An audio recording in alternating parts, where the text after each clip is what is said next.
السلام عليكم ورحمة الله وبركاته. الحمد لله نحمده ونستعينه ونستغفره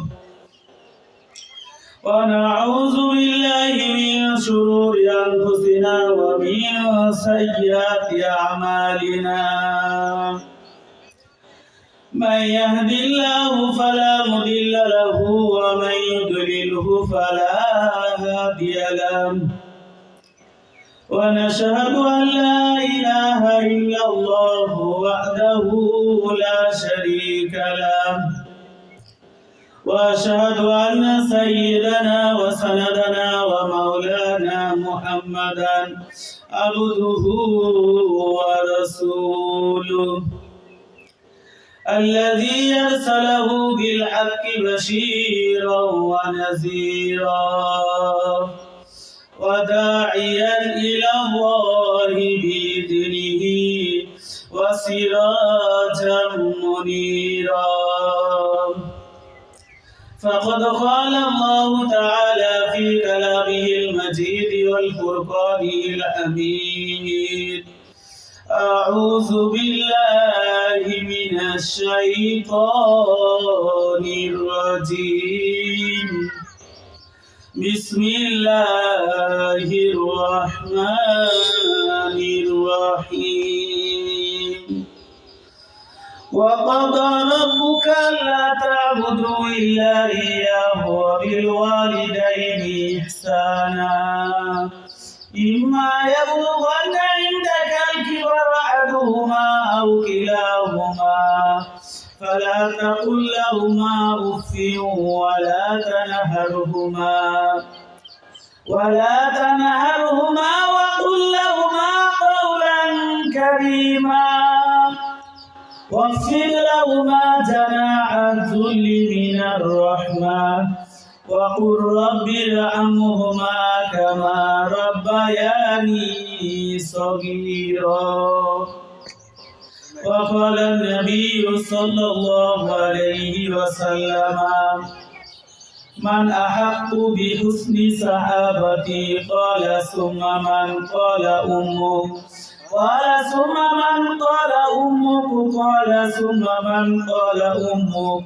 قال ثم من؟ قال أبوك، أو كما قال النبي عليه الصلاة والسلام. وقال الشاعر: خدمت مادر پدر کن صبح و شام تاکه باشی درد و عالم نیکنام.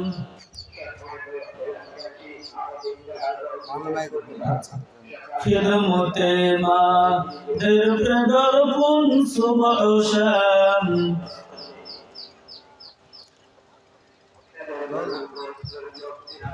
هلا هلا هلا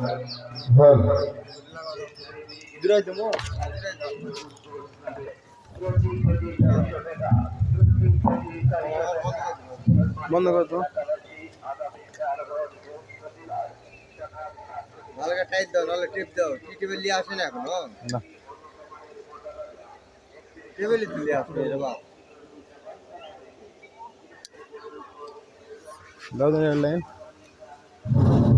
তাকে বাসি দর্দ আলম নেকুনাম হইয়াছে মরিয়া গেলে না দেখিলে মা ওই মায়ের মনে চিরদিন থাকিয়া যাইবে ভাব হইয়াছে মরিয়া গেলে না দেখিলে বাপ ওই বাবার মনে চিরদিন থাকিয়া যাইবে তাপ।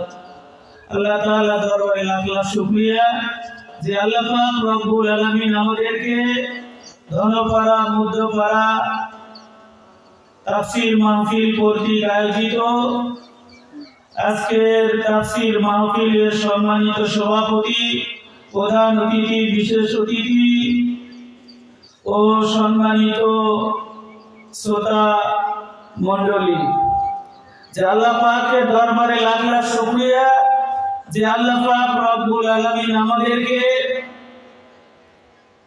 বা জোহর আসরের আগ মুহূর্তে কিছু কথা বলার ও কিছু কথা শোনার যে আল্লাহ পাক রব্বুল আলামিন তৌফিক ইনায়েত করলেন, ও আল্লাহ শুকরিয়া আদায় করি, সবাই বলি আলহামদুলিল্লাহ। ওই নবীজির উপর দরুদ পড়ি যিনার উপরে আল্লাহ তার ফেরেশতা সমস্ত সৃষ্টিকুল যে নবীর উপর দরুদ পড়ে, আমরা আমাদের স্ব ভাষায় স্ব জবানে ওই নবীজির উপর একবার দরুদ পড়ি, সবাই বলি সাল্লাল্লাহু আলাইহি ওয়াসাল্লাম। যে সম্মানিত গ্রামবাসী, আমি সূরাতুল বনী ইসরাঈল থেকে দুই এক টুকরা আয়াত তেলাওয়াত করেছি। নবীজির অসংখ্য হাদিস থেকে বুখারী মুসলিমের একটি হাদিস তেলাওয়াত করেছি। অল্প সময় এই আয়াত ও হাদিসের উপর কিছু আলোচনা করব। আল্লাহ পাক রব্বুল আলামিন বলেন, وَقَضَى رَبُّكَ أَلَّا تَعْبُدُوا إِلَّا إِيَّاهُ وَبِالْوَالِدَيْنِ إِحْسَانًا। আল্লাহ পাক রব্বুল আলামিন ডাক দিয়ে বলেন, হে আমার বান্দারা, হে আমার বান্দীরা, আমি আল্লাহর ইবাদত করার পরেই ওয়াবিলওয়ালিদাইনি ইহসানা, তোমরা তোমার মা বাবার খিদমত করবে। ইম্মা ইয়াবলুগান্না ইনদাকাল কিবারা আহাদুহুমা, তোমার জীবন দশায় যদি তাদের দুইজনকে বা একজনকে যদি তুমি পাও, ফালা তাকুল লাহুমা উফ, তাহলে বাপ মায়ের সামনে উফ শব্দটি বলিও না। ফালা তাকুল লাহুমা উফ ওয়ালা তানহারহুমা, জিটকি দিয়ে কথা বলবে না। ওয়ালা তানহারহুমা ওয়া কুল লাহুমা কাওলান কারীমা, মা বাবার সামনে ভালো কথা বলবে। কাওলান কারীমা, কাওলান লাযিনা, কাওলান লাযিনা সাহলা, মা বাবার সঙ্গে নরম নরম কথা বলবে। তাহলে আল্লাহ পাক রব্বুল আলামিন বললেন যে আমি আল্লাহর ইবাদত করার পরেই তোমরা তোমার মা বাবার কি করো, খিদমত করো। যে মা বাপ এমন একটা নিয়ামত আল্লাহ পাক যাদেরকে হায়াতে জীবদ্দশায় মা বাবার খিদমত করার যাদের কি তৌফিক রেখেছে, যে আল্লাহ পাক রব্বুল আলামিন ওই মা বাবার দোয়ার বরকতে আল্লাহ পাক পরিবারের ভিতরে বরকতের দরজাগুলো খুলে দেয়। সবাই বলি সুবহানাল্লাহ। আর যদি স্ত্রীর কান করাবে, মায়ের সঙ্গে বাবার সঙ্গে খারাপ আচরণ করে, আল্লাহ পাক রব্বুল আলামিন হায়াতে জিন্দেগিতে বেঁচে থাকতেই মা বাবার যারা নাফরমান, হাসরের মাঠে তাদের শাস্তি আল্লাহ দিবেন। ইহ জগতেই বাপ মায়ের নাফরমানদের শাস্তি আল্লাহ দেখায় দেয়। ঠিক নবীজির একজন সাহাবী হযরত আলকামা রাদিয়াল্লাহু তাআলা আনহু, যে সাহাবী বদরের যুদ্ধে শরীক হয়েছিল, যে সাহাবী উহুদের যুদ্ধে শরীক হয়েছিল, কিন্তু মারা যাওয়ার আগ মুহূর্তে সে কালেমা পড়তে পারতেছিল না। অথচ আল্লাহর নবী দোয়া করলেন যে আল্লাহ বদর এবং উহুদে যারা অংশগ্রহণ করবে, যারা অ্যাটেন্ড করবে, হে আল্লাহ এদের জিন্দেগির গুনাহগুলো মাফ করে দেন। আল্লাহ রাসূল দোয়া করেছিলেন বদরি সাহাবীদের জন্য, উহুদের সাহাবীদের জন্য, যাদের জিন্দেগির গুনাহগুলো মাফ হবে।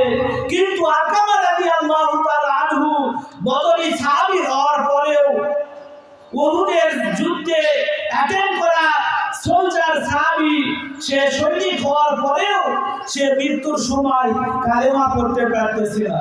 এখন সময় দুপুর 3টা। আর মা তার উপরে অসন্তুষ্ট ছিলেন, যে মা অসন্তুষ্ট, এই জন্য আলকামা রাদিয়াল্লাহু তাআলা আনহু কালেমা পড়তে পারতেছেন না মৃত্যুর সময়। এই জন্য যারা মা বাবার নাফরমান তারা একটু মনোযোগ দিয়ে শুনি কি ওয়াকিয়াত। আলকামা রাদিয়াল্লাহু তাআলা আনহুকে সাহাবায়ে কেরাম বারবার কালেমা পড়াইতেছিলেন, কালেমার তালকিন করতেছেন। কোন মানুষ যখন মুমূর্ষু অবস্থায় পড়ে যায়, আশেপাশে হুজুরদেরকে ডেকে নিয়ে এসে মসজিদের ইমাম মুয়াজ্জিনদেরকে ডেকে নিয়ে এসে কালেমা পড়ানো হয়, তাকে তওবা পড়ানো হয়। কিন্তু আলকামা রাদিয়াল্লাহু তাআলা আনহু কালেমা পড়তে পারতেছেন না, বারবার তার জীবন পাশে যাইতেছে। সাহাবীরা হতবাক হয়ে গেলেন, নবীর সাহাবী হয়ে নবীর কালেমা পড়তে পারতেছে না। আল্লাহ রাসূলের কাছে খবর চলে গেল। সাহাবায়ে কেরাম বলতেছেন, ইয়া রাসূলুল্লাহ, ইয়া হাবিবাল্লাহ, আলকামা রাদিয়াল্লাহু তাআলা আনহু আপনার জলিল কদর সাহাবী, সে মুমূর্ষু অবস্থায় পড়ে গেছে, মৃত্যুর সাকাত লাগে, কিন্তু কালেমা পড়তে পারতেছে না।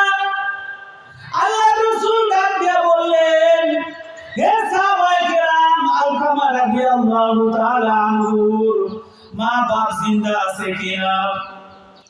আল্লাহ রাসূলকে বলা হলো, আলকামার বাবা জিন্দা নাই, কিন্তু আলকামা রাদিয়াল্লাহু তাআলা আনহুর মা এখনো এই দুনিয়ায় জীবিত আছে।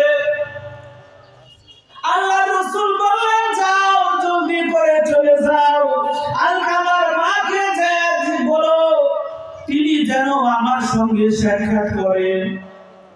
আলকামার মা আল্লাহ রাসূলের সঙ্গে সাক্ষাৎ করলেন। আল্লাহ রাসূল ডাকতে বললেন, হে আলকামার মা, আপনার সঙ্গে আপনার সন্তানের কানে সম্পর্ক কি রকম? তখন আলকামার মা বলতেছে, ইয়া রাসূলুল্লাহ, ইয়া হাবিবাল্লাহ, আমি আমার আলকামার প্রতি নারাজ, আমি আমার আলকামার প্রতি নারাজ। আল্লাহ রাসূল বললেন, হে আলকামার মা, আপনি আপনার সন্তানের উপর নারাজ কেন? এমন সময় আলকামার মা বলতেছে, ইয়া রাসূলুল্লাহ, ইয়া হাবিবাল্লাহ, আমার আলকামা নামাজ পড়ে, আমার আলকামা রোজা করে, আমার আলকামা হজ করে, আল্লাহর রাস্তায় দান সদকা সবই করে, সব আমল তার ঠিক ওকে, কিন্তু আমি মায়ের সঙ্গে সে খারাপ আচরণ করে, স্ত্রীর কথা শুনে স্ত্রীর কথাকে প্রাধান্য দেয়, মায়ের সঙ্গে খারাপ আচরণ করে, এই জন্য আমি মা আলকামার উপর নারাজ। আল্লাহ রাসূল বুঝে ফেলাইলেন ঘটনা কি। তখন আলকামার মাকে বললেন, আলকামার মাকে আল্লাহ রাসূল বললেন, হে আলকামার মা, আপনার সন্তানকে আপনি মাফ করে দেন। আলকামার মা বলতেছে, ইয়া রাসূলুল্লাহ, ইয়া হাবিবাল্লাহ, আমি আমার আলকামাকে মাফ করতে পারবো না। এই আলকামা আমাকে অনেক কষ্ট দিয়েছে, বইয়ের কথাকে সে কাজে লাগায়, বইয়ের কথাকে ভালোবাসে, বউকে রাজি করে, বইয়ের কথার উপর একমত, আমি মায়ের সঙ্গে খারাপ আচরণ করে, এই জন্য আমি মা মাফ করতে পারবো না। আল্লাহ রাসূল তখন বললেন, হে সাহাবায়ে কেরাম, মদিনার ভিতরে যত কাষ্ঠখণ্ড আছে, আলকামার সব কাষ্ঠখণ্ডকে একত্রিত করো, আলকামাকে আজ দুনিয়ার আগুনে জ্বালিয়ে দিব। কারণ আলকামা মৃত্যু শয্যায় শায়িত, সে যদি কালেমা পড়তে না পারে তাহলে সে দুজকি হবে, দুজকের আগুনে জ্বলবে। এই জন্য আলকামার মাকে বলতেছে, হে আলকামার মা, আপনি আপনার সন্তানকে মাফ করে দেন। আলকামার মা বলতেছে, মাফ করব না। আল্লাহ রাসূল বললেন যে কাষ্ঠ সংগ্রহ করো, আলকামাকে দুনিয়ার আগুনে জ্বালায়া দি। তখন মা বলতেছে, ইয়া রাসূলুল্লাহ, ইয়া হাবিবাল্লাহ, আমার চোখের সামনে আমার সন্তানকে আপনি আগুনে জ্বালিয়ে দিবেন, আমি মা তো সহ্য করতে পারবো না। আল্লাহর পয়গম্বর বলতেছেন, হে আলকামার মা, সমস্ত নবীর সামনে তার উম্মতেরা হলো রূহানী সন্তান, তাহলে আমার চোখের সামনে আমি পয়গম্বর, আমার চোখের সামনে দুজনের আগুনে আলকামা জ্বলবে, আমি নবী হয়ে কিভাবে সহ্য করতে পারি? তখন আলকামার মা বলতেছে, ইয়া রাসূলুল্লাহ, ইয়া হাবিবাল্লাহ, আমি আমার আলকামাকে মাফ করে দিলাম। মা বলতেছে আমি আমার আলকামাকে মাফ করে দিলাম। সঙ্গে সঙ্গে আলকামা রাদিয়াল্লাহু তাআলা আনহু কালেমা পড়লেন, লা ইলাহা ইল্লাল্লাহু মুহাম্মাদুর রাসূলুল্লাহ। কালেমা পড়লেন, আলকামা জান্নাতি হয়ে গেল। সবাই বলি সুবহানাল্লাহ। আল্লাহর পয়গম্বর তার শোনার জবানে বলেন, মান ক্বালা লা ইলাহা ইল্লাল্লাহু মুখলিসান ফাদাখালাল জান্নাহ। যে ব্যক্তি ইখলাসের সহিত কালেমায়ে তয়্যিবা পড়বে, লা ইলাহা ইল্লাল্লাহ, আল্লাহর পয়গম্বর বলেন, যে ব্যক্তি তার ছেলে মেয়ে যখন জন্মগ্রহণ করে, এই ছেলে মেয়েকে দুনিয়াবি কথা শিখানোর আগেই যদি তাকে কালেমা শিক্ষা দেয় আর মৃত্যুর সময় যদি কালেমা কেউ পড়তে পারে, আল্লাহর পয়গম্বর বলেন, সে দুনিয়াতে 1000 বছর জীবিত থাকতে পারে, তাকে প্রশ্ন করা হবে না, সে জান্নাতি হবে। আল্লাহর পয়গম্বর কি করলেন? আলকামার জানাজার নামাজ রেডি করলেন। আলকামার জানাজার নামাজ পড়ে আল্লাহ রাসূল বললেন, হে মুহাজির সাহাবী, হে আনসারী সাহাবী, তোমরা সবাই আমার কথা শুনো। দুনিয়াতে যদি কেউ মা বাবার নাফরমান সন্তান থাকে, মায়ের মনে কষ্ট দিয়েছে, বাবার মনে কষ্ট দিয়েছে, এরকম সন্তান যদি থাকে, সে 5 ওয়াক্ত নামাজ পড়তে পারে, সে রমজানের রোজা রাখতে পারে, সে বাইতুল্লাহ জিয়ারত করতে পারে, সে দান সদকা করতে পারে, তার কোনো আমল আল্লাহ পাক রব্বুল আলামিন কবুল করবে না। এই জন্য মুসলমান ইমানদার সাবধান। আমাদের যাদের বাপ মা আছে, বাপ মায়ের খেদমত করতে হবে, বাপ মায়ের খেদমত করতে হবে। বাপ মা কত সুন্দর আমাকে আপনাকে লালন পালন করেছে, আমাকে আপনাকে দুধ পান করাইছে। আল্লাহ পাক রব্বুল আলামিন বলেন, ওয়া ওয়াসাইনাল ইনসানা বিওয়ালিদাইনি ইহসানা হামালাতুহু উম্মুহু কুরহা ওয়া ওয়াদাতুহু কুরহা ওয়া হামলুহু ওয়া ফিসালুহু 30 শাহরা। আল্লাহ পাক রব্বুল আলামিন সূরা মুহাম্মদের ভিতরে বলেন, ওয়া ওয়াসাইনাল ইনসানা বিওয়ালিদাইহি ইহসানা। আল্লাহ পাক কুরআন শরীফের ভিতরে ওসিয়ত করতেছেন, তোমরা তোমার মা বাবার কি করবে? ihsan করবে। তোমার মা তোমাকে দুগ্ধ পান করিয়েছে। আল্লাহর পয়গম্বরের সাহাবী বুখারী ও মুসলিমের হাদিসে বলেন, একজন সাহাবী এসে ডাক দিয়ে বলেন, ইয়া রাসূলুল্লাহ, ইয়া হাবিবাল্লাহ, মান আহাক্কু বিহুসনি সাহাবাতি। আবু হুরায়রা থেকে হাদিসের বর্ণনা, মান আহাক্কু বিহুসনি সাহাবাতি ক্বালা সুম্মা মান ক্বালা উম্মুক ক্বালা সুম্মা মান ক্বালা উম্মুক ক্বালা সুম্মা মান ক্বালা উম্মুক ক্বালা সুম্মা মান ক্বালা আবুকা। রাহু মুত্তাফাকুন আলাইহি। আল্লাহর পয়গম্বর আবু হুরায়রা থেকে হাদিসের বর্ণনা, বুখারী ও মুসলিম শরীফের হাদিসে আল্লাহর রাসূল বলেন যে আমাকে এক সাহাবী জিজ্ঞাসা করলেন, আমার কাছে ভালো ব্যবহার পাওয়ার সবচাইতে উপযুক্ত ব্যক্তিকে? আল্লাহর পয়গম্বর বললেন, তোমার মা। সাহাবী আবার জিজ্ঞাসা করলেন, এরপরে কে? তোমার মা। সাহাবী আবার জিজ্ঞাসা করলেন, এরপরে কে? তোমার মা। সাহাবী আবার জিজ্ঞাসা করলেন, ক্বালা সুম্মা মান, এরপরে কে?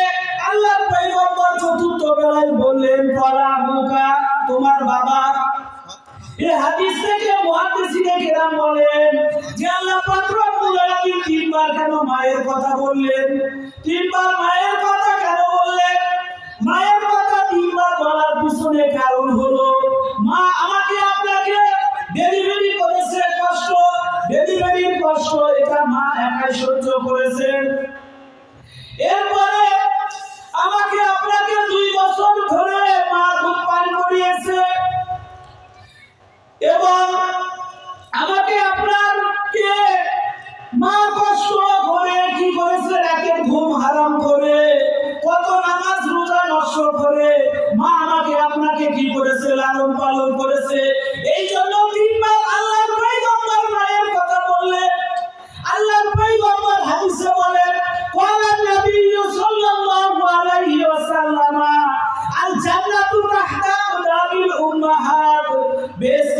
জমিনের পায়ের নিচে। আল্লাহর পয়গম্বর বলেন, ক্বালা নবিয়্যু সাল্লাল্লাহু আলাইহি ওয়াসাল্লাম, রিদার রাব্বি ফি রিদাল ওয়ালিদি ওয়া সাখাতুর রাব্বি ফি সাখাতিল ওয়ালিদ। বুখারী শরীফের হাদিসে আল্লাহর পয়গম্বর বলেন, পিতার সন্তুষ্টিতে আল্লাহর সন্তুষ্টি, পিতার অসন্তুষ্টিতে আল্লাহর অসন্তুষ্টি। এই জন্য মুসলমান ইমানদার মা বাবাকে কষ্ট দেওয়া যাবে না।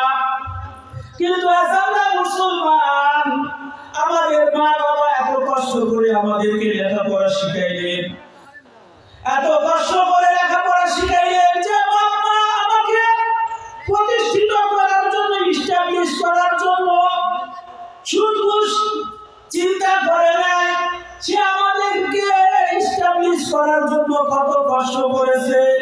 যখন বিবাহ করলেন, বাড়িঘর সবকিছু হয়ে গেল, চাকরি বাকরি করতেছেন, আর বাপ মায়ের সঙ্গে দেখা নাই।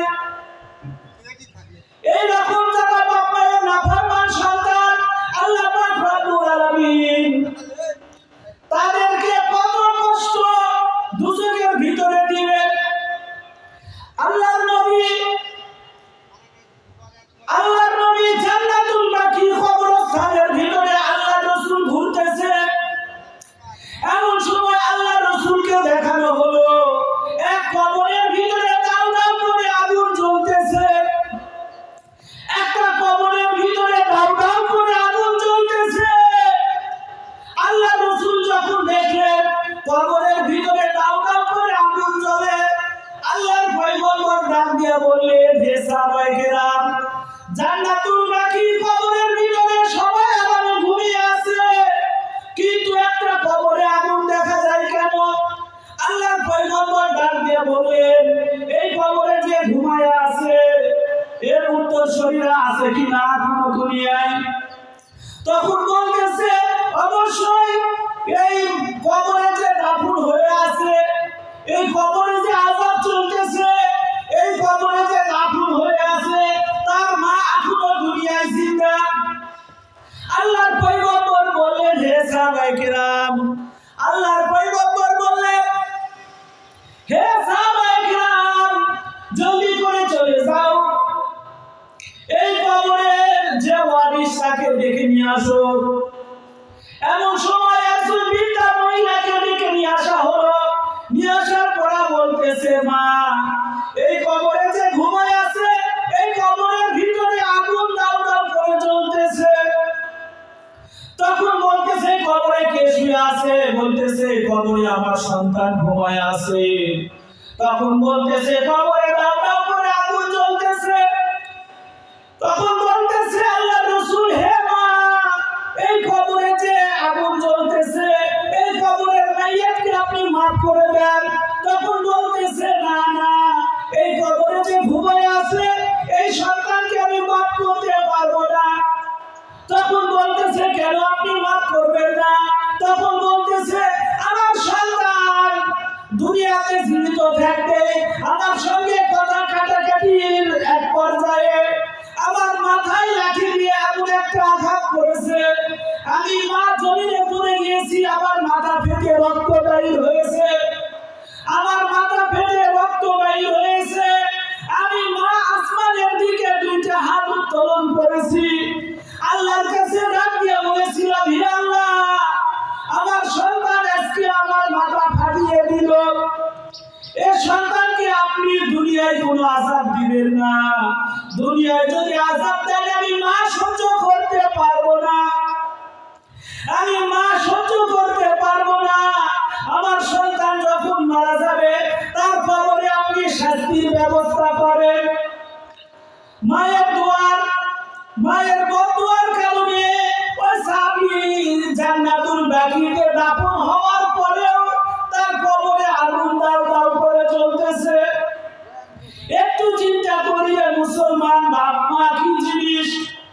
আজ স্ত্রীর কান পড়াবে, মা বাবার সঙ্গে যারা খারাপ আচরণ করে, আজ ছোটবেলায় মা কাঁদতো, আমার সন্তান ভাত খায় না, বড়বেলায় মা কাঁদতেছে যে আমার সন্তান ভাত খায় না।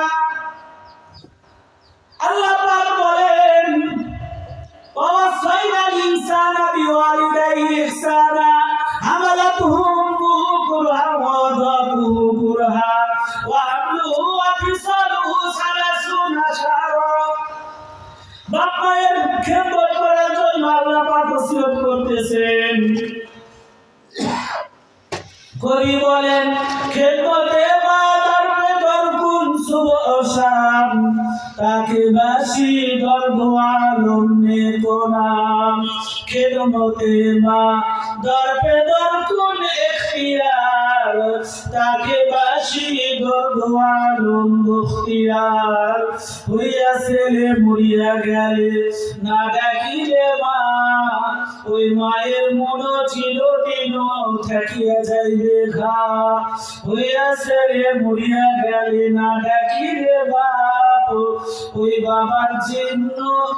বাবার জন্য চিরদিন থাকিয়া যাইবে তা। এই জন্য বাপ মা খুব মূল্যবান জিনিস। মা বাবার সঙ্গে ভালো আচরণ করো। একটি গিলাস পানির ফলে বাইজিদকে তুলে তুলে হাত তুলে বলে মা গো। বাইজিদের মা কি করলেন? দোয়া করলেন। হযরত বাইজিদ বোস্তামি রহমাতুল্লাহ আলাইহি কত বড় আল্লাহর ওলি ছিলেন। এক সময় তার মা সিয়রের সময়ে ডাক দিয়ে বললেন বাবা বাইজিদ আমি খুব তৃষ্ণার্ত, আমাকে এক গ্লাস পানির ব্যবস্থা করে দাও। বাইজিদ তালাশ করতেছে পানি, দেখে ঘরে পানি নাই। পাশে ঝর্ণা চলে গেলেন, পানি তালাশ করার জন্য পানি নিয়ে আসলেন। নিয়ে আসার পরে দেখলেন তার মা ঘুমিয়ে গেছে। বাইজিদ কি করলেন? তিনি পানির গ্লাস হাতে নিয়ে কি করলেন? সারা রাত জাগ্রত থাকেন মায়ের শিয়রের পাশে। কবি বলেন পূর্ব গগন ফর্সা হইল ডাকিয়া উঠিল পাখি জননী মেলিল আখি। মুয়াজ্জিন যখন আযান দিয়ে দিল এমন সময় বাইজিদের মা চোখ মেলে দেখলো। বাইজিদের মা চোখ মেলে দেখে যে বাইজিদ রাতে না ঘুমিয়ে এক গ্লাস পানি নিয়ে দাঁড়িয়ে আছে।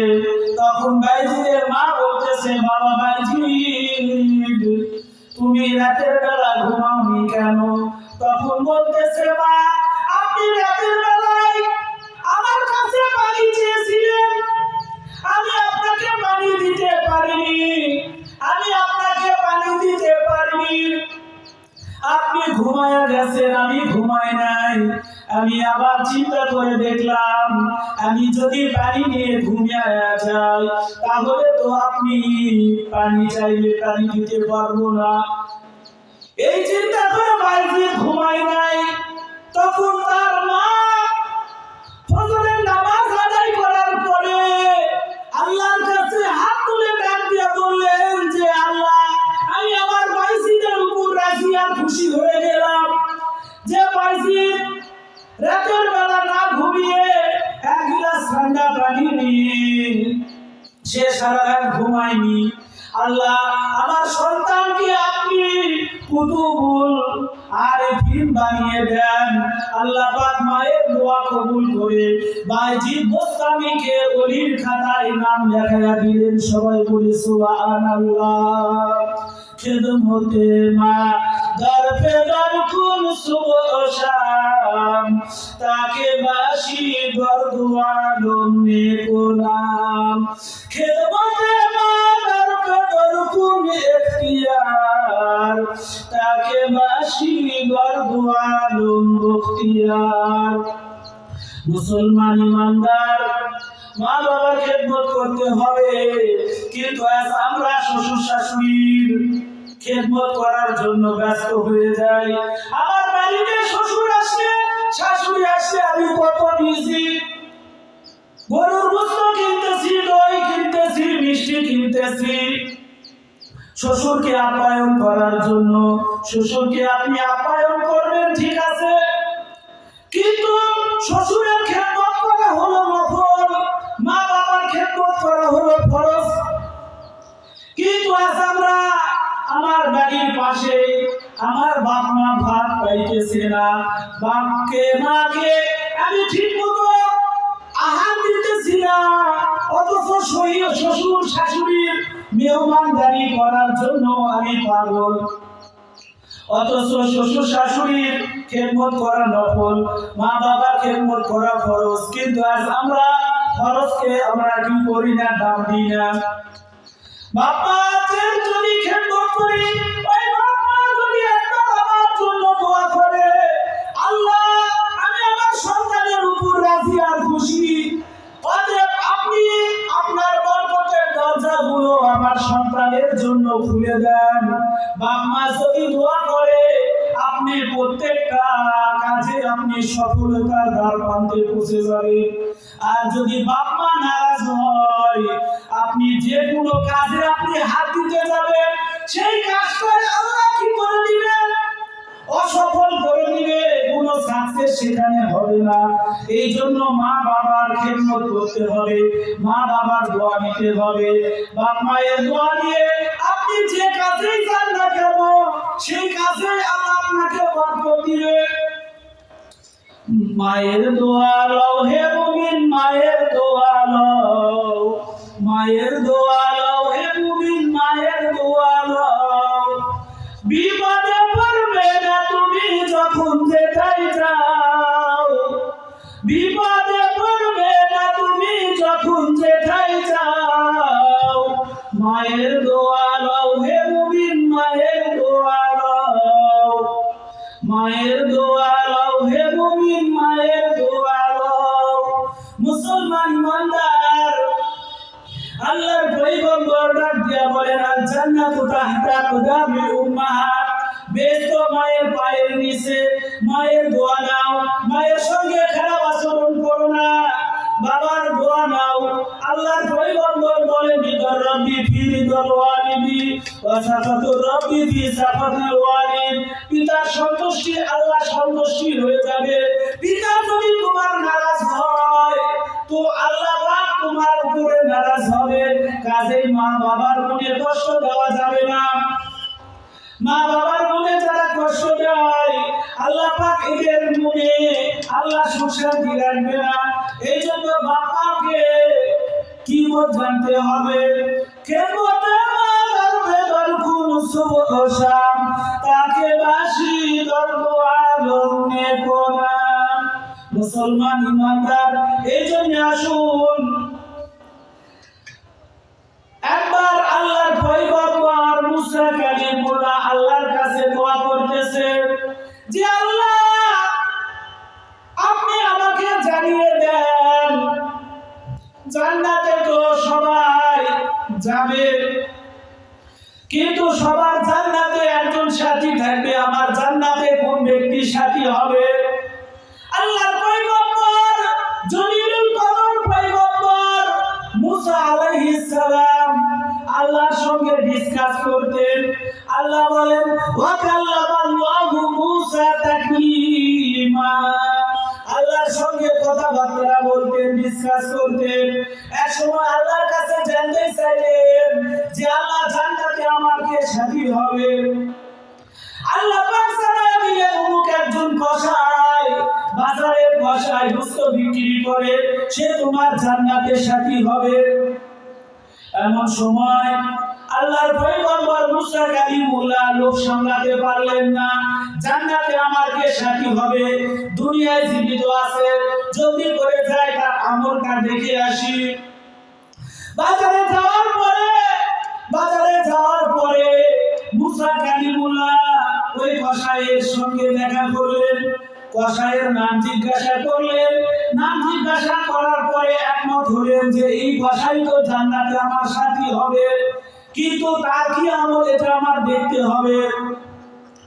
মুসা কালিমুল্লাহ ওই কসাইকে সালাম জানাইলেন। সালাম জানানোর পরে বলতেছেন যে ভাই, আপনার বাড়িতে একদিন মেহমান হতে চাই।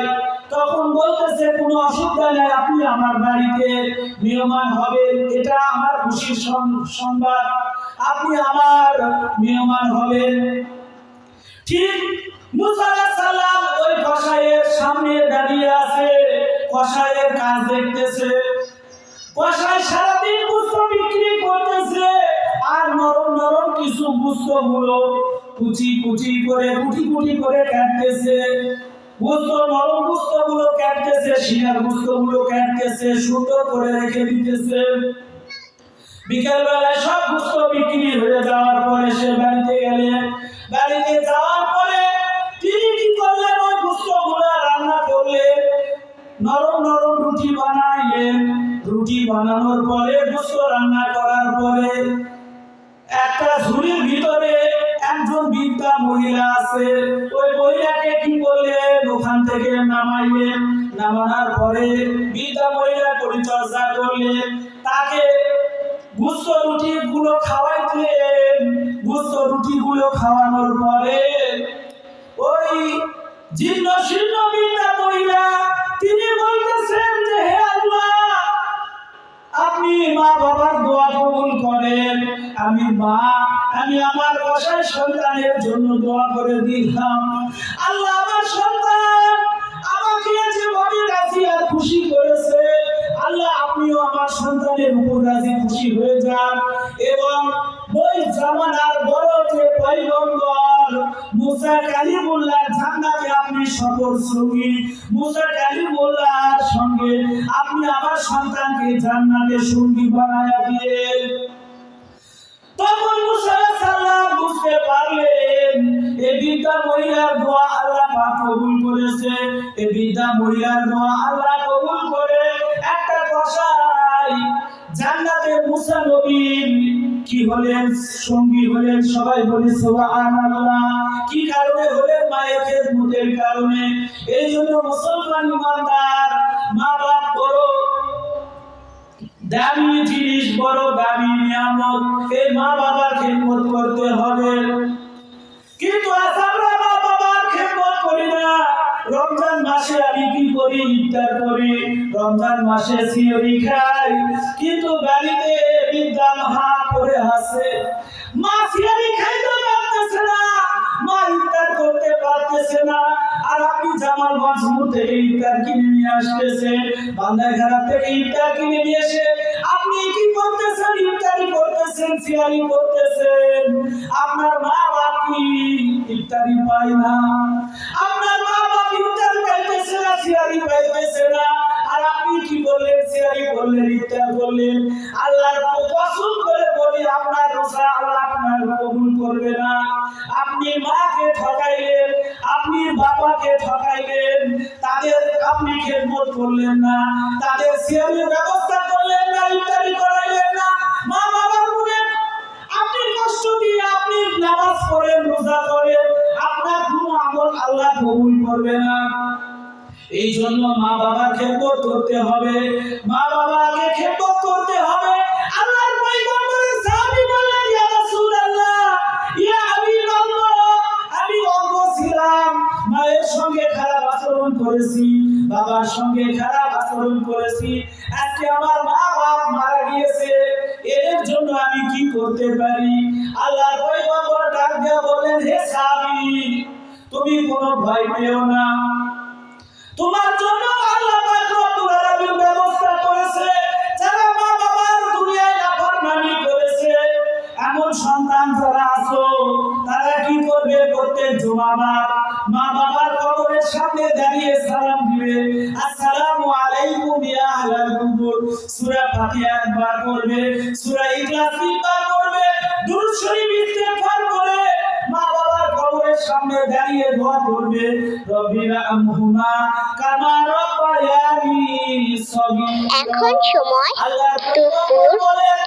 দুপুর 3:30 মা বাবার কবরের সামনে দাঁড়িয়ে সূরা কেরাত পড়ে যখন কি করবে? আল্লাহর কাছে দোয়া করবে। তার চোখের পানি নাকের ডগায় আসার আগেই আল্লাহ পাক রব্বুল আলামিন ওই মা বাবার কবরের সমস্ত গুনাহগুলো মাফ করে দিয়ে কবরকে আল্লাহ পাক জান্নাতের বাগান করে দিবে। সবাই বলি সুবহানাল্লাহ। আল্লাহর পয়গম্বর বলেন, যদিও তুমি দুনিয়াতে মা বাবার নাফরমান সন্তান ছিলে, কিন্তু প্রত্যেক জুমাবার মা বাবার কবর জিয়ারত করলে আল্লাহ পাক রব্বুল আলামিন হাসরের মাঠে আপনাকে মা বাবার ব্যর্থগত সন্তান বলে হাসরের মাঠে পরিচয় করে দিবে। এই জন্য মুসলমান ইমানদার মা বাবাকে দামি, মা বাবা গনিমতের জিনিস। বাপ মা যার চলে গেছে সে বুঝে কি জিনিস সে হারাইলো। বাঙালি তার থাকতে তাদের মর্যাদা বুঝে না যে বাপ মা আমাকে আপনাকে খুশি রাখার জন্য সন্তান বাইরে করতেছে, আব্বা এই শীতের সময় আমার পোশাক কিনতে হবে, বাবার কাছে টাকা নাই, মা বন্ধু বান্ধবের কাছে চলে যাইতেছে, আমাকে টাকা দাও, কিছু টাকা ধার দাও, আমার সন্তানের জন্য আমি কি করব, শীতের কাপড় কিনবো। এই ঈদের সময় আসতেছে, ঈদের সময় আসতেছে, সন্তানরা বাইরে করে, আব্বা আমি ঈদে এমন জামা কাপড় কিনবো, বাপের টাকা নাই, বাপ ধার করে হলেও কি করে সন্তানের কাপড়ের ব্যবস্থা করে। কিন্তু আজ আমি আপনি ওই বাপ মা বৃদ্ধ হয়ে গেলে আর ওই বাপ মাকে চিনি না। বাংলাদেশ মুসলমানের দেশ, এই দেশেও অনেক বৃদ্ধাশ্রম, বুড়া বুড়ির ওল্ড ম্যান হাউস বৃদ্ধাশ্রম বাংলাদেশেও তৈরি হইতেছে। মুসলমান ইমানদার বাপ মা কত দামি জিনিস, এই বাপ মায়ের দোয়া নিয়ে আপনি প্রত্যেকটা কাজে হাত দিবেন, প্রত্যেকটা কাজে আল্লাহ আপনাকে সাকসেসফুল বানিয়ে দিবে। আমি যখন মাদ্রাসায় পড়তাম 3টা বছর মক্তবে লেখাপড়া করেছি। আমার উস্তাদ বললেন 3 বছর যে মক্তবে লেখাপড়া করে সে কোরআনে হাফেজ হতে পারে না। আমি যখন মাদ্রাসায় পড়তাম আমার মা তাহাজ্জুদের নামাজ পড়ে আমার জন্য দোয়া করেছিলেন। তাহাজ্জুদের নামাজ পড়ে আমার মা যখন দোয়া করেছিলেন, আমিও 2007 সালে বগুড়া কারবালা মাদ্রাসায় আমিও আল্লাহ পাকের দোয়া, মায়ের দোয়ার কারণে আমিও কোরআনে হাফেজ হয়েছিলাম। তারপরে 2016 বাংলায় হাদিস পরীক্ষা দিয়েছিলাম। এরপরে এবারে 2025 সালে ইফতা কমপ্লিট করলাম, যে বাপ মায়ের দোয়ার কারণে। এই জন্য বাপ মায়ের দোয়া নিয়ে আপনি যেখানে যাবেন আল্লাহ পাক আপনাকে বরকত দিয়ে দিবে। আপনার রুজি রোজগারে বরকত হইতেছে না, আল্লাহর পয়গম্বর ডাক দিয়ে বললেন, হে সন্তান, হে ছেলে মেয়ে, যদি তুমি তোমার কামাই রুজিতে বরকত পেতে চাও, মায়ের থেকে একটু দোয়া নিয়ে তুমি ব্যবসা বাণিজ্যে চলে যাও। যে জায়গায় যাবে সেই জায়গায় আল্লাহ পাক বরকতের দরজা খুলে দিবে। এই জন্য মা বাপকে ধ্যানে মনে করবে। বাপ মা যার দুনিয়ায় বেঁচে আছে তার জন্য বরকতের দরজাগুলো এখনো খোলা। এই জন্য বাপ মায়ের খিদমত করতে হবে। বাপ মা যার মারা গেছে সেই বুঝে সে কি হারাইলো। এই জন্য কবি বলেন, খিদমতে মা দরপে দরকুল সুবহ শাম, তাকে বাসি দরদোয়া লমনে কোনাম। মুসলমান ইমানদার, আমি আপনি যদি বাপ মায়ের খিদমত করি, অবশ্যই আমার সন্তান আমার খিদমত করবে। কিতাবের ভিতরে একটা ঘটনা লেখে, একটা সন্তান যখন চাকরি পেয়ে গেলেন, বিবাহ করলেন, বিবাহ করার পরে তার স্ত্রীর কথা শুনে তিনি কি করলেন, মা বাবাকে খাবার দেন না। মায়ের জন্য কি করলেন, একটা লাঠির সারা, এই বৈশাখী মেলার ভিতরে যেরকম করে পান্তা ভাত খাওয়া হয় ম্যাটির সারার মধ্যে, ঠিক এমন একটা ম্যাটির সারা দিয়ে বুড়া বুড়ি বাপ মায়ের জন্য খাবারের ব্যবস্থা করলেন। একদিন ওই সারা ভেঙে গেল, নাতি কাঁদতেছে, আল্লাহ আপনি কি বিচার করলেন, আজকে দুনিয়ায় এই সারা ভেঙে গেল। এই সারা যদি থাকতো, এই সারাই করে আমি আমার বাপ মাকে ভাত দিতাম। তখন বাপ বলতেছে, সন্তান তুমি কিভাবে এই ম্যাটির সারায় আমাকে ভাত দিবে? তখন বলতেছে, বাবা আমি দেখতেছি আমার দাদা দাদিকে আপনি প্লেটে ভাত দেন না, এই ম্যাটির সারায় ভাত দেন। এই জন্য আমিও নিয়োগ করেছিলাম এই ম্যাটির সারা যদি থাকে এই সারাতে আমি আমার বাপ মাকে ভাত দিব।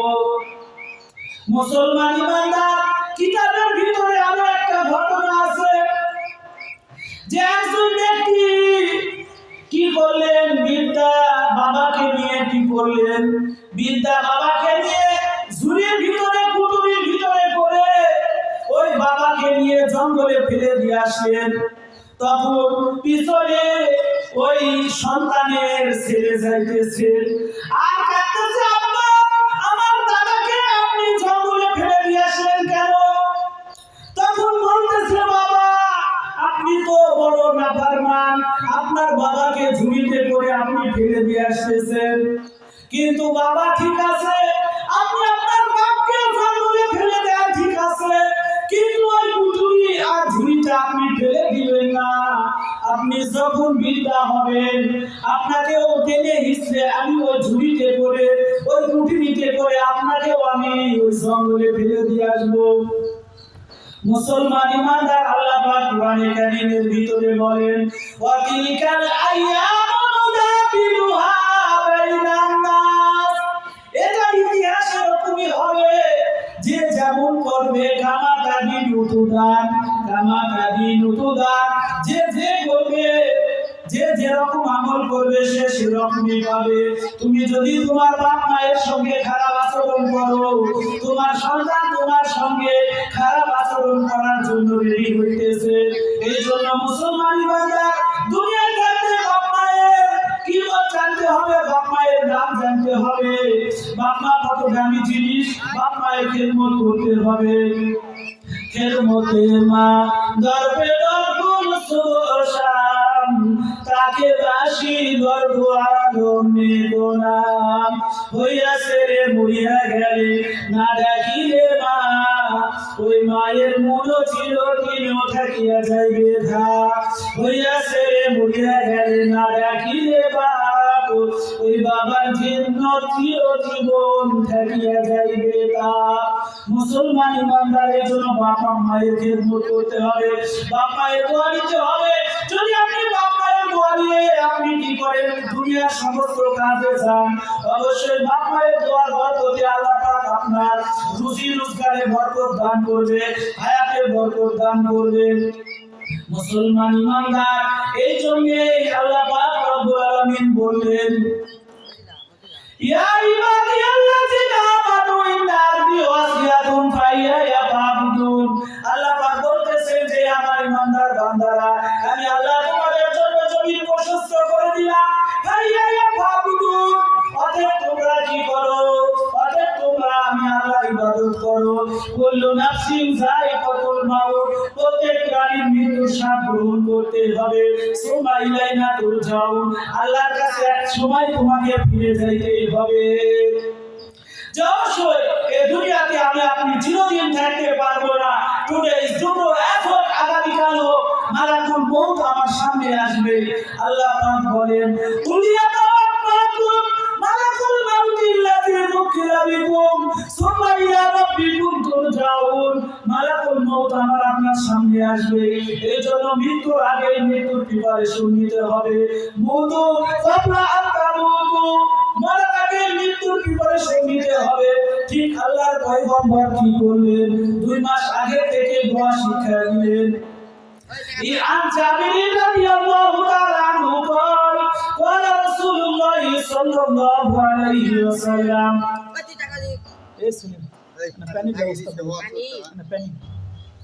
আল্লাহর পয়গম্বর দোয়া করলেন, আন জাবির রাদিয়াল্লাহু তাআলা আনহু قال, আল্লাহর পয়গম্বর জাবির রাদিয়াল্লাহু তাআলা আনহু থেকে বর্ণিত হাদিস, আল্লাহর পয়গম্বর দোয়া করলেন যে আল্লাহর রাসূল সামনে আল্লাহ বিপদ দান করেন এবং আমার হায়াতে রমজান পর্যন্ত পৌঁছে দেন। মুসলমান ইমানদার আর বেশি দিন নেই রমজান মাসে, আগে থেকে আমরা আপনার প্রিপারেশন নিতে হবে। বাংলাদেশে যেগুলো বিজনেসম্যান আছে এগুলো সারা বছর কি করে, চুরি করে, রমজান মাসে এরা ডাকাতি শুরু করে দেয়। প্রত্যেকটা ব্যবসা, প্রত্যেকটা বিজনেস বেশি বেশি লাভ করতে চায়, অথচ সৌদি আরব সহ মধ্যপ্রাচ্যের দেশে, ইরান, ইরাক প্রত্যেকটা দেশে রমজান উপলক্ষে ছাড় দেওয়া হয়, কিন্তু বাংলাদেশে কোনো ছাড় নেই। প্রত্যেকটা জিনিস সোয়াবিন তেল থেকে শুরু করে প্রত্যেকটা জিনিস আগুন আন্ডারগ্রাউন্ডে ঢোকা আরম্ভ করেছে, মাটির নিচে ঢুকিয়ে রাখতেছে, লুকিয়ে রাখতেছে। প্রত্যেকটা জিনিসের দাম আকাশ চুম্বি করবে, রমজানে তারা ব্যবসা করবে। এই জন্য আল্লাহর পয়গম্বর দোয়া শিখিয়ে দিলেন যে আল্লাহ রজব শাবানের বরকত দান করে এবং আমাদের হায়াতকে আল্লাহ আপনি রমজান পর্যন্ত পৌঁছে দেন। এই জন্য সামনে আর বেশি দিন নাই, আমাদের রমজানের প্রস্তুতি নিতে হবে। শুক্রবার দিবাগত রাতে লাইলাতুন নিসফি মিন শাবান, শবে বরাতের রাত। এই শবে বরাতের রাতে আল্লাহর পয়গম্বর ইবনে মাজার হাদিস, এই ইবনে মাজার হাদিসে আল্লাহর পয়গম্বর বলেন ইজা কানাত লাইলাতুন নিসফি মিন শাবান ফাকুমু লাইলাহা ওয়া সুমু ইয়াওমাহা ফা ইন্নাল্লাহ তাআলা ইয়ানজিলু লিগুরুবি শামসি ইলা সামাই দুনিয়া আলা মিন মুস্তামসিকিন ফারজুকলা আলা মুবতালান ফাওয়াফিয়ালা আলা কাযা হাত্তা ইয়াতলু আল ফাজরি। আল্লাহর পয়গম্বর বলেন 14 তারিখ দিবাগত রাতে শাবানের যে শবে বরাতের রাত, এই রাতে ইবাদত করতে হবে। পরের দিন শনিবার একটা রোজা। আর যদি কেউ প্রত্যেক আরবি মাসের 13, 14, 15 তারিখে রোজা যদি রাখে, এই রোজাকে আইয়ামে বীজের রোজা বলা হয়। তাহলে আজকে বুধবার শেষ রাতে জিয়ারি খেয়ে বৃহস্পতিবার, শুক্রবার, শনিবার 3টা রোজা রাখতে হবে। এই 3টা রোজাকে আইয়ামে বীজের রোজা বলা হয়। যদিও আল্লাহ পাকের কাছে নিয়ত করবেন আল্লাহ শনিবার দিন যেটা শবে বরাতের রোজা, আল্লাহ এই রোজাটাও আল্লাহ আপনি কবুল করে নেন, তাহলে আল্লাহ অবশ্যই কি কবুল করতে পারে। তাহলে আমার আপনার জন্য এই দুনিয়ায় থাকতে বেশি বেশি ইবাদত করতে হবে।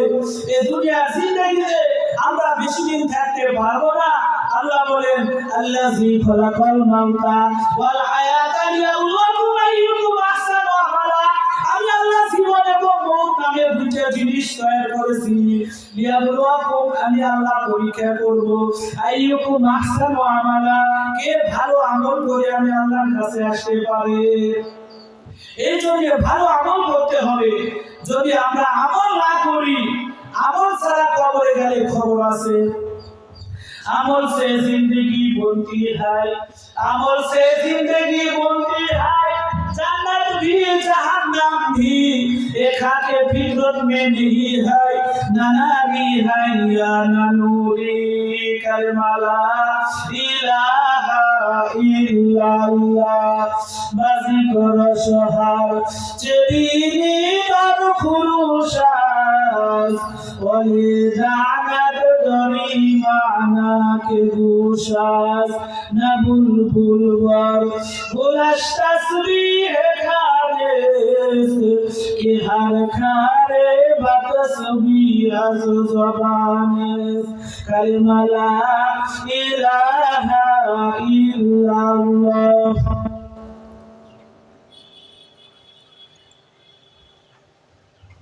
কত বাজে?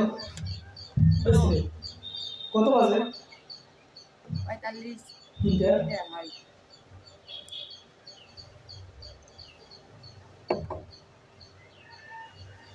কালিমা লা ইলাহা ইল্লাল্লাহ বাযিকুর শাহর চেলিনি বার খুরুশাস ওয়ালিদানাত গরিমানা কে গুশাস। মুসলমান ইমানদার, আল্লাহ পাক রব্বুল আলামিন আমাকে আপনাকে এই দুনিয়ায় পাঠাইলেন আল্লাহর ইবাদত করার জন্য। কিন্তু আজ আমরা দুনিয়ায় এসে আল্লাহর ইবাদত করতেছি না, দুনিয়ার প্রেম প্রীতি ভালোবাসার পিছনে আজ আমরা পড়তেছি। 14 ফেব্রুয়ারি বিশ্ব ভালোবাসা দিবস, ভ্যালেন্টাইন্স ডে। অথচ সেন্ট ভ্যালেন্টাইন্স একজন খ্রিস্টান। মুসলমানদের ভালোবাসতে কোনো কি লাগে না, মুসলমানদের ভালোবাসতে কোনো দিবস লাগে না। যে এতক্ষণ যে আলোচনা করলাম, প্রত্যেক ভালোবাসার ব্রেকআপ আছে, কিন্তু বাপ মায়ের ভালোবাসার কোনো ব্রেকআপ নাই।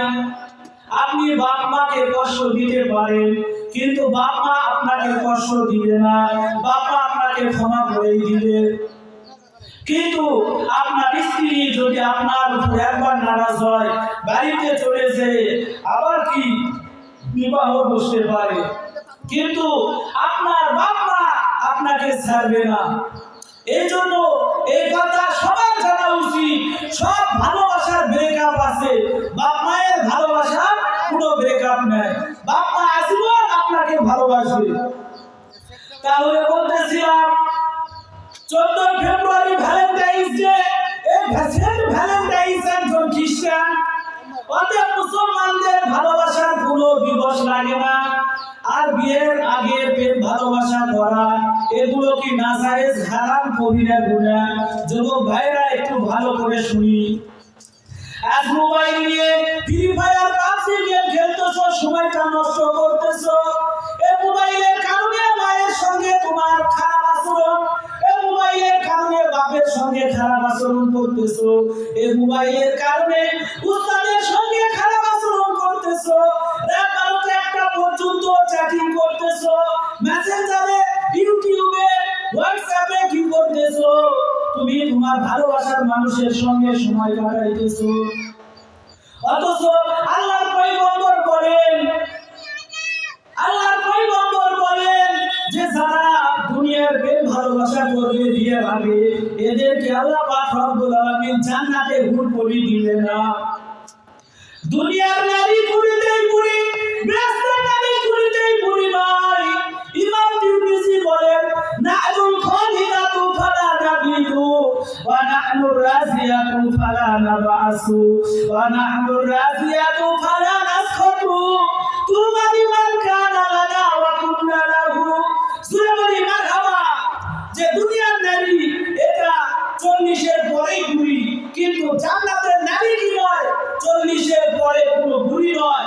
আল্লাহ বলেন, লাম ইয়ামিসহুন্না ইনসুন ক্বাবলাহুম ওয়ালা জান, যে কোনো জিন, কোনো মানুষ এই হুরদেরকে স্পর্শ করেনি। এরা এত পবিত্র।